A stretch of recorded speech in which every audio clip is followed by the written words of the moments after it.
Sir ఇండియాలో one of the biggest films deliver చేశారు మీరు, Sir. And you have a bigger task ahead కదా.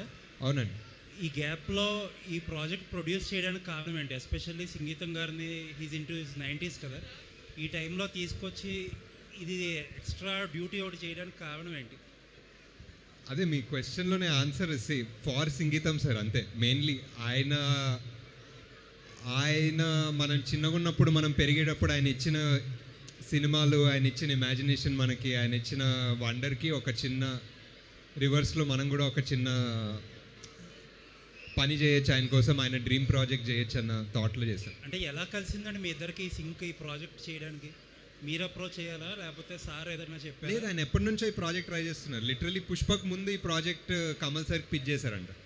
Okay. So like almost 40 years నుంచి. Okay. And కల్కి update ఏం జరుగుతుందండి? ఇది అది వినిపించలేదు సార్, చాలా క్రౌడ్ నాయిస్, అందరూ అడుగుతారు, అసలు ఏం వినిపించలేదు సార్, అందరూ అడుగుతారు అసలు. అదే నెక్స్ట్ ప్రసాద్ ల్యాబ్స్లో అసలు ఏం. నాగేశ్వరం సార్, డిలీటెడ్ సాంగ్ అని అంటే ఫస్ట్ టైం వాళ్ళు ఇలాంటి కొత్త ఈవెంట్ చేస్తున్నారు అంటే సినిమా కొత్తగా ఉందని చెప్పడానికా లేకపోతే ఏంటి ఈ ఈవెంట్ ఏంటి? అదే ఇప్పుడు ఇలాంటి సినిమా ఎలా చేయాలో తెలియదు మాకు, అందుకే ఇలాంటి ఈవెంట్ కూడా చేస్తున్నాం, ఎందుకంటే ఎలా ప్రమోట్ చేయాలో తెలియదు. మరి దేవి గారి రియాక్షన్ ఏంటి? ఆయన అంత కష్టపడి ట్యూన్ ఇచ్చిన సాంగ్ తీసేస్తున్నా అంటే దేవి గారు రియాక్షనా? నా ఫోన్లో ఎత్తట్లేదండి బేసిక్లీ దేవి గారు ఇప్పుడు డిలీటెడ్ సాంగ్ అని చెప్పినాక. బట్ చాలా మంచి సాంగ్, మాకు అందరికీ నచ్చింది, అందుకే ఈవెంట్ చేయాలనిపించింది దానికోసం. వంశీ బ్రో అంత కష్టపడి డ్యాన్స్ చేశారు, 2-3 రోజులు ఫిస్ తాగారంట, అన్నీ చేశారు. సో ఫైనల్గా తీసేస్తున్నారు అనగానే ఫస్ట్ టైం ఈ సాంగ్ తీసేస్తున్నారు అన్నప్పుడు మీ ఫీలింగ్ ఏంటి? వినిపించట్లేదు. ఫస్ట్ టైం ఈ సాంగ్ డిలీట్ చేస్తున్నారు అన్నప్పుడు మీ ఫీలింగ్ ఏంటి? చాలా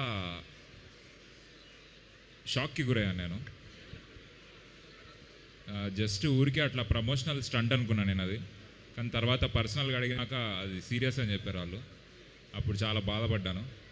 ఆ బాధపడుతున్నప్పుడు వెళ్ళి పైకి వెళ్ళి కొద్దిసేపు డ్యాన్స్ చేయన్నారు, ఏదో ఒకటి మాట్లాడి జోక్లే అన్నారు. సో ఇప్పుడు ఇక్కడ ఉన్నా నేను.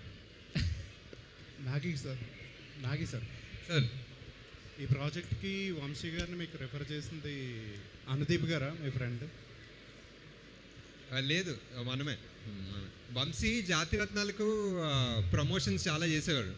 సో ఇప్పుడు ఫస్ట్ మన ప్రమోషన్స్ వంశీతో స్టార్ట్ చేద్దామని ఇలా. ఆయన ఏంటి అసలు డ్యాన్స్ చేయట్లేదు, అంత చేసి ఏంటండి డ్యాన్స్ ఎందుకు చేయట్లేదు? అంత చేశాను అంటే నేను డ్యాన్స్కి ఫేమసా అండి? నాగి గారు నిజంగానే ఈ సాంగ్ ఉండదా అండి? మళ్ళీ పెడతారా ఇలా ప్రమోట్ చేసి? కాదు, ప్రెజెంట్లీ అయితే ఉండదండి. అది నిజంగా వంశీ అన్నట్టు నన్ను అందరు స్పామ్ చేసి ఒక వారం తర్వాత ఏదో కొన్ని సాంగ్లు యాడ్ చేస్తాం కదా సినిమాలో, అలాంటివి చేసే పరిస్థితి ఉంటే చూద్దాం. ఇప్పుడైతే లేదండి సినిమాలో. మీరు చేసే సినిమాలన్నీ చాలా లైఫ్ ఎక్స్పీరియన్స్ లేకపోతే మోర్ లార్జర్ దాన్ లైఫ్ సినిమాలు ఉంటాయి. మీరు ప్రొడ్యూస్ చేసే సినిమాలు మాత్రం ఇలా కామెడీ సినిమాలు, సరదాగా వెరైటీ సినిమాలే చేయడం. ఇదే లార్జర్ దెన్ లైఫ్ అండి. యాక్చువల్లీ ఇవే లార్జర్ దెన్ లైఫ్ ఉంటాయి, ఎందుకంటే మన లైఫ్ కన్నా నవ్వుకోవడం కన్నా ఇంకేముంటుందండి. సంగీతం గారు కల్కి ప్రాజెక్ట్లో ఇన్వాల్వ్ అవ్వడం వల్లే మీకు ఈ అసోసియేషన్ కుదిరిందంటారా? ఫస్ట్ మహానటి సార్, మహానటిలో మాయాబజార్ ఎపిసోడ్లో ఫస్ట్ కలిసారు, అప్పటి నుంచి అసోసియేషన్. ఇప్పటికీ ఆయన ఈ వయసులో కూడా ఆయన ఎనర్జీ, ఆయన పార్టిసిపేషను, ఆయన ఎంతూజియాజం చూస్తుంటే మీకు ఏమనిపిస్తుంది? అంటే కొంచెం నా ఎనర్జీ చూసి నాకు బాధేస్తుంది సార్, ఆయన ఎనర్జీతో కంపేర్ చేస్తే. అండ్ ఆల్సో ఆయన సెన్స్ ఆఫ్ హ్యూమర్, ఆయన వెటకారం అసలు అది అందరికన్నా హైలైట్ అనమాట. అందుకే ఆయన సినిమాలు అంత హ్యూమరస్గా ఉంటాయి. నాగేశ్వరం గారు ఎక్కడండి? ఇక్కడ ఎస్, స్ట్రైక్. హాయ్. హలో. యాక్చువల్గా వంశీ పాపం చాలా కష్టపడి చేశాడని అనిపిస్తుంది సాంగ్ చూస్తుంటుంటే. కష్టపడ్డాడు. అయితే ఈ సాంగ్ డిలీట్ అవ్వడం వెనక అనుదీప్ గారి వాస్తవం ఏమైనా ఉందా? అనేది హస్తం డెఫినెట్లీ ఉండొచ్చు, కానీ ఇప్పుడే చెప్పట్లేదు దాని గురించి. My next question to singer Vamsi. Thank you. అయితే ఇప్పుడు మీరు ఈ మూవీ గురించి స్పెషల్గా సాంగ్ పాడారు కదా. జనరల్గా సింగర్స్ ఎవరైనా ముందుగా ట్రైన్ అవుతారు ఏదైనా సాంగ్ పాడాలంటే. మీరు ఎక్కడ నేర్చుకున్నారో చెప్తే ఏ ఆర్టిస్టు నేర్చుకోరు, ఎందుకంటే డిలీట్ అవ్వవు కదా భవిష్యత్తులో. ఎందుకండి చచ్చిన పామును మళ్ళీ చంపుతున్నారు. ఓకే, నేను ఎక్కడ నేర్చుకోవాలి, నాకు సొంతంగా వచ్చిన టాలెంట్ ఇది. సో మీరు భయపడాల్సిన అవసరం లేదు. Okay, all the best. Okay అండి, ఐ థింక్ ఆడియన్స్ ఇంకెవరైనా ఏదైనా క్వశ్చన్ అడగాలనుకుంటున్నారా? ఇస్ దేర్ ఎనీవన్ ఇంకెవరైనా అడగాలి? అడగండి గట్టిగా, ఆర్ మైక్ ఇవ్వండి.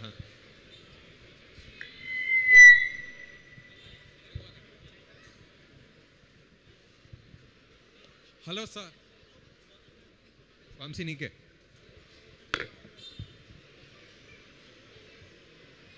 నాగలక్ష్మి. వంశీ క్వశ్చన్ నాకా? ఓకే సార్, మీ ప్రొడక్షన్ హౌస్లో ఎప్పుడు లైట్ హార్ట్ మూవీస్ ఎక్కువ వస్తున్నాయి. అంటే మహానటి కానీ, కలిగే కానీ, జాతరత్నాలు కానీ లైట్ హార్ట్ మూవీస్ ఎక్కువ చేస్తున్నారు. ఎప్పుడైనా ఒక వైలెంట్ ఫిలిమ్స్ ఎందుకు చేయరా? ఈ సినిమా చాలా వైలెంట్గా ఉంటుందండి సంగీతం గారు, అందుకే ఫస్ట్ డిలీటెడ్ సాంగ్తో స్టార్ట్ చేశాం.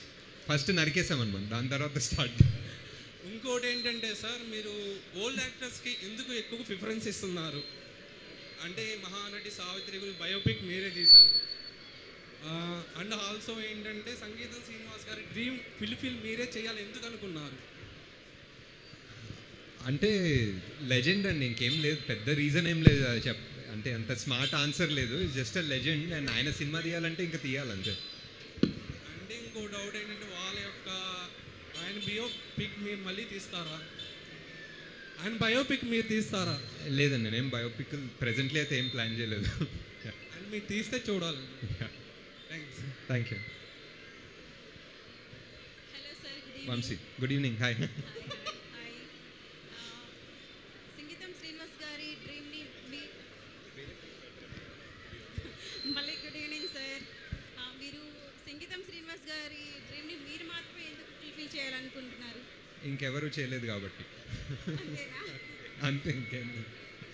దేవిశ్రీ గారు కూడా వచ్చింటే ఇంకా ఇంకా చాలా హ్యాపీ. చాలా బాగుండేది, కానీ డిలీటెడ్ సాంగ్ కదా. సాంగ్ లాంచ్ అంటే ఆల్మోస్ట్ స్టార్ట్ అయ్యారు, డిలీటెడ్ సాంగ్ అని అప్పుడు చదివారు, అప్పుడు అలానే బ్యాక్ అలా వెళ్ళిపోయారు అనమాట. దేవిశ్రీ గారు ఎప్పుడు వస్తారో కొంచెం ఏమైనా తెలుసుకోవచ్చా? దేవిశ్రీ గారా? వస్తారు డెఫినెట్లీ. మా కోసం రావాలి, డెఫినెట్లీ ఒకసారి వస్తారు. చెప్పండి. Definitely thank you so much. All the best అండి. వస్తారు. All the best. Thank you. Vamsi bro, మీకే క్వశ్చన్. ఎస్. హువా సియా అని చెప్పి నేర్పించారు కదా చాలా మంది సింగర్స్కి. ఏడిపించానా? నేర్పించారు. అదే ఏడిపిస్తూ నేర్పించారు. అయితే అక్కడ చూసా మీకు సింగింగ్ చేయమని అవకాశం వచ్చింది? అట్లేం లేదు, ఈ సినిమాలో అందరు పాడతారండి, సో అట్లా నేను కూడా అది మీకు అవకాశం అక్కడ నేర్పించడం వల్ల ఇలా వచ్చేసింది అంటారా? అలా దానికన్నా ముందే షూట్ స్టార్ట్ అయింది ఇప్పుడు. ఓ, మీలో సింగర్ని అప్పుడే గుర్తించారు. ఎప్పుడు. Super sir. మీకు సార్ రామ్ చరణ్ గారితో మీరు సినిమా తీసే ఉద్దేశం ఉందా? యా, తప్పకుండా సార్. షూర్. అంటే రెడీ చేశారా స్టోరీ ఏమైనా? లేదు, రెడీ చేయలేదు సార్, ఇంకా ఈ స్టోరీలో అవుతున్నాయి సార్, ఈ స్టోరీలు అయిపోయిన తర్వాత. Okay sir. సంగీతం శ్రీనివాస్ గారితో బెస్ట్ ఒక అందరితో షేర్ చేసుకునే మూమెంట్ ఏమైనా ఉంటే ఒకసారి షేర్ చేయండి సార్.